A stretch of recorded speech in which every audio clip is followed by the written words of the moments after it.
We do. All right, everybody. Thank you so much for listening. I'll see you guys soon. Cheers. Hi, everyone. This is Charles Hoskinson broadcasting live from warm, sunny Colorado. Always warm, always sunny. Sometimes Colorado. Today is March 7th, 2022. And I have a few updates for everybody. So this is a big week for the entire Cardano project. Whole Cardano Foundation executive leadership senior management is here in Colorado. And we're having a lovely time in a series of seminars, workshops, and discussions about structuring a better open source project for Cardano. So as many of you know, Cardano's code is under an open source license, but the curation of it has been rather federated in nature. And we've gotten to a point where there are so many people in the community, so many projects in the community. There's, I think, more than 400 dApps that are being built right now. A lot of those biased towards the second half of the year after the Vossel hard fork. But in any event, there's tons of engineers floating around in many different companies, from DC Spark to Twig to Well-Typed, and obviously our company and the foundation itself. And so there's a big question about how does one structure all of that and put all those pieces together. And we've been working really closely with a lot of different people in the last 9 months to have those conversations. And we're starting to converge on a strategy that will be kind of built in layers. And these workshops are a pivotal component of that. So we'll give you guys an update on the back end of them, of all the things discussed and we've learned and commitments made, and hopefully maybe be able to get some timelines out about how new governance structures look at like. But we've looked at a lot of different successful open source projects. For example, the Mozilla Foundation, the Apache Foundation, the Linux Foundation. And we've tried to really look at how they handle everything from how does one become a contributor? How do you measure merit of contributions? What type of standards processes need to be followed? For example, Ethereum has things like EIPs and ERCs. Well, analogously, we have CIPs, and we're talking about what a standards process would look like. We're also examining things like formal methods, how far down that stack we want to go. There's an IO viewpoint on how to do formal methods, and all of those specifications are public. And you can see that we've connected those to the code. But moving forward, should we move to more of a polyglot ecosystem or maintain Haskell as the reference client and then still maintain the same formal methodology? So these are all discussions that are being held. There's also a lot of discussions about documentation, training, and other such things. If you look at the Linux Foundation in particular, they do a very good job evangelizing open source and training people to become open source contributors. So there needs to be a whole pedagogy that's assembled there. Other things on the agenda are things like mastering Cardano, things on the agenda like special purpose courses for Plutus and for core technology of Cardano. I'm going to be attending a learning conference in London in May that actually has lots of vendors who specialize in these things. And my hope is to be able to outsource a big chunk of curriculum development from our internal education division to repeatable courses for the community. So we're having a lot of discussions along those lines. And there's a litany of other little things to deal with here and there. But all things considered, a lot of progress. There's also been a lot of talk about, well, what is the Cardano Vision 2025, 2027? As many of you know, I've repeatedly said that our goal is commercial comparability, sustainability, and self-determination as kind of a goalpost for this year.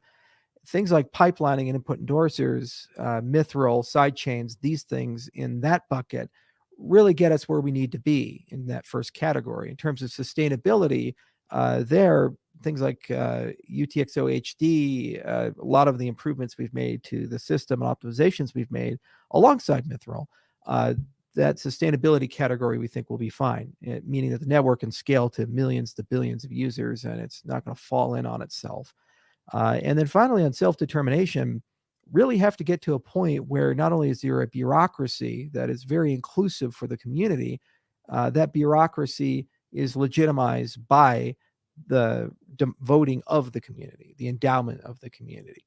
And this is somewhat implicit, but it needs to be made explicit through Catalyst. So we're well on schedule for all of these things. It's been a colossal effort. And I'd like to thank all the people involved in it.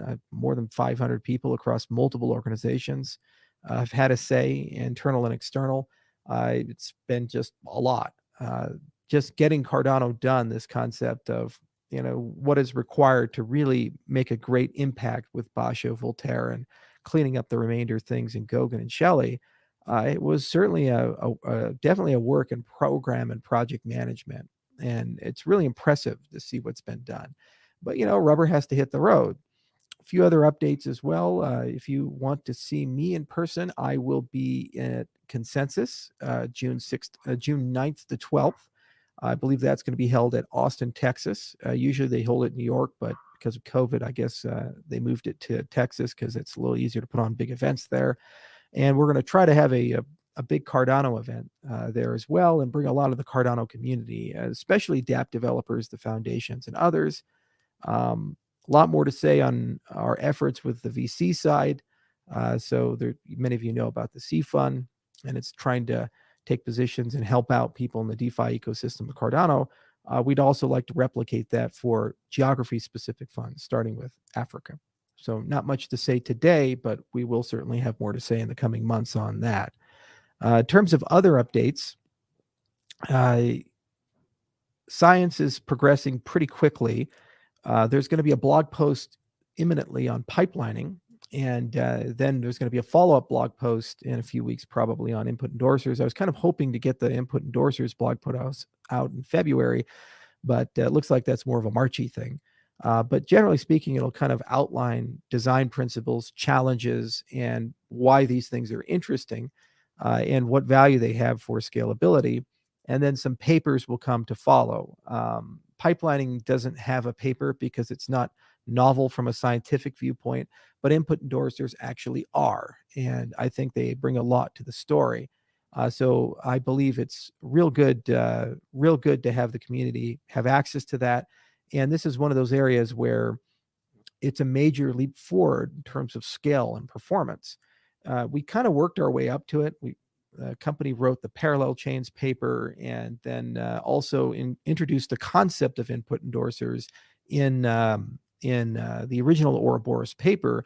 And then if you guys are really astute about our publications, you would have noticed the Ledger Redux paper as well. So the corpus has kind of been moving and stacking and moving and stacking towards a direction, but you have to put a design on the table. And this is the first time where we've kind of pulled the threads together for a particular design that doesn't suffer from problems with DDoS attacks and so forth. It turns out it's a tricky problem, but the good news is we have a pretty good idea of that. And now it's just translating it to engineering speak for the post-fossil hard forks to roll out.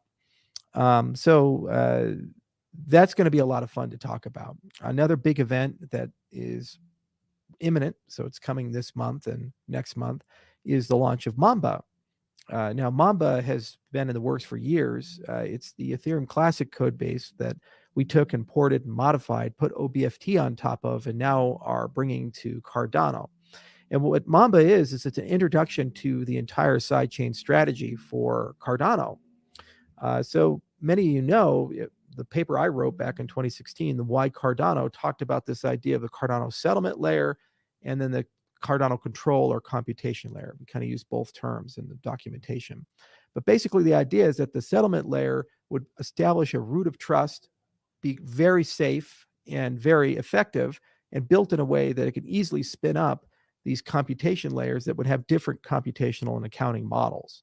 So the biggest difference between us and Ethereum is we use extended UTXO and Plutus. Ethereum uses Solidity and EVM. It's a accounts-based model.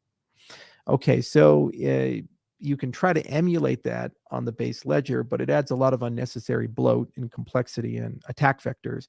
So it makes a lot more sense to run a sidechain. So for years, we've been chasing different ideas of how to operationalize that, what technological foundation should it be under. We looked a lot at the K framework, for example, and other ideas.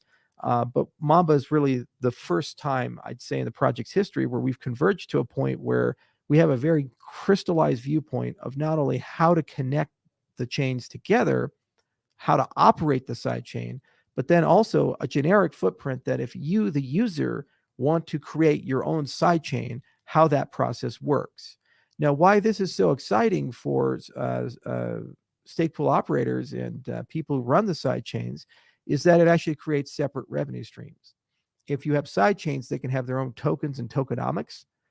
And if you're a stake pool operator and you're operating not just Cardano, but also the sidechains, means that you'll actually get multiple tokens in your revenue stream for running your consensus node, which is real exciting if you think about it.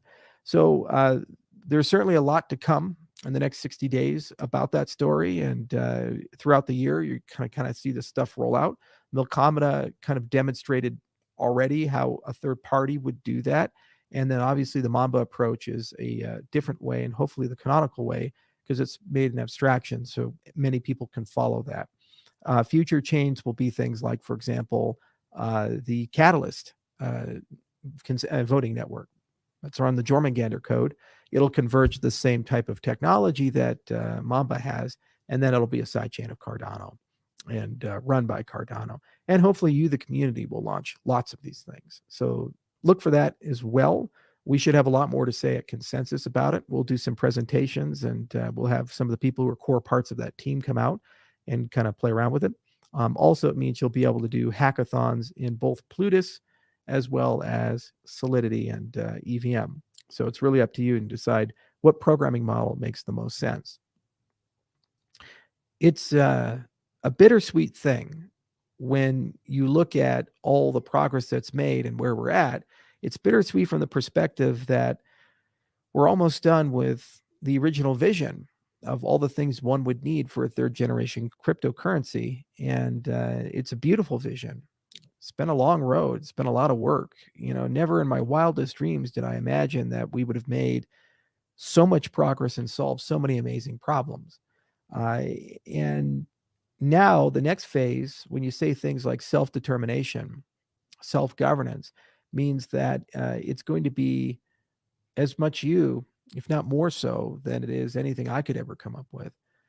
So I'm excited to work with you guys in the community. I'm excited to see where these open source project structures grow. As many of you know, I'm a huge supporter of floss.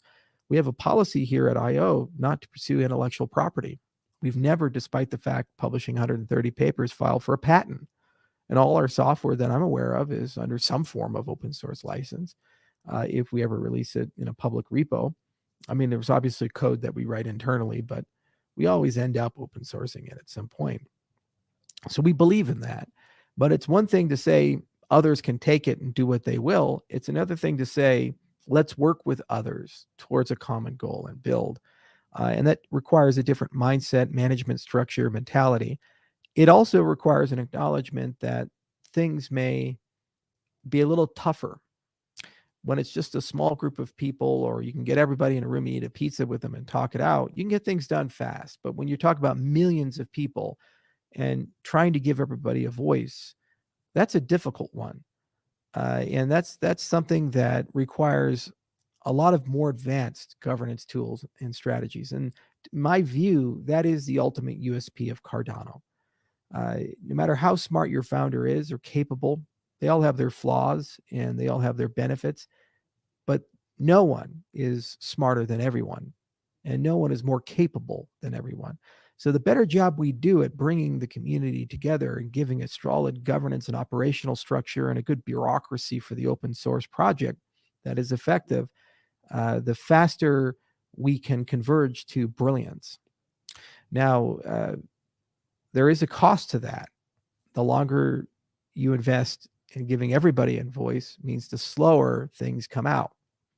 So there's always a balancing act between agility and speed and inclusivity and due diligence of ideas.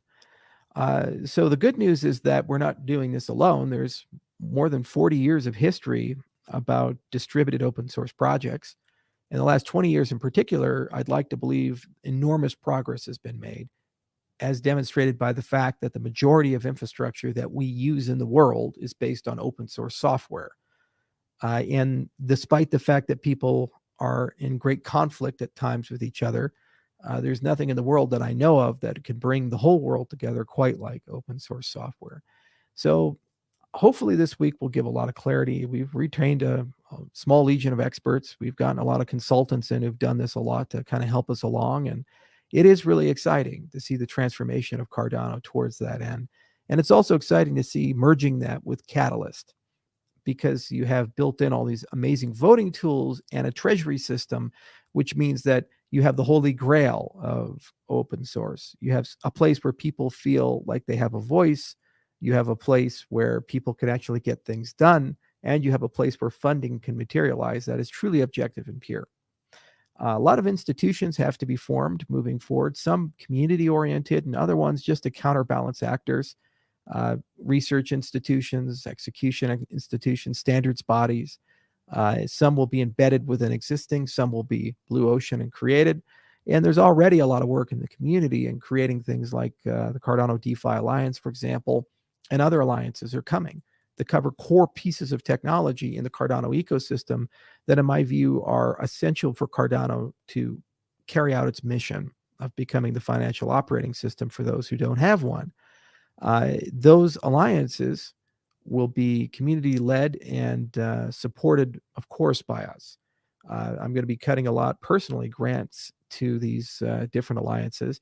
And I know the foundation has the intention to do the same. It's just a question of when and how and the exact strategy behind that, which is one of the topics that will come up inevitably.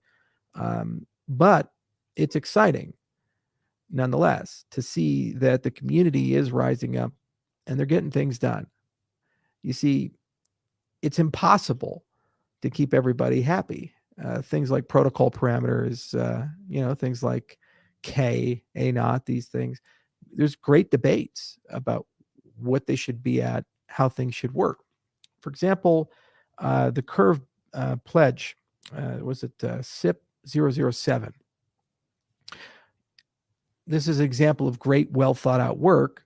However, when you measure it, it looks like it does reduce the Nakamoto coefficient of Cardano. But the burden is upon the process to explain why and how. And the burden is upon the process to use these great ideas and improve them to a point where they accomplish the same thing. One of the things that we've been pushing for example, are objective metrics, because we like objectivity here. We like inclusive accountability here. It's very important to me. It's very important to the project. In particular, you will hear again and again and again that people say we need to be more decentralized. But nobody knows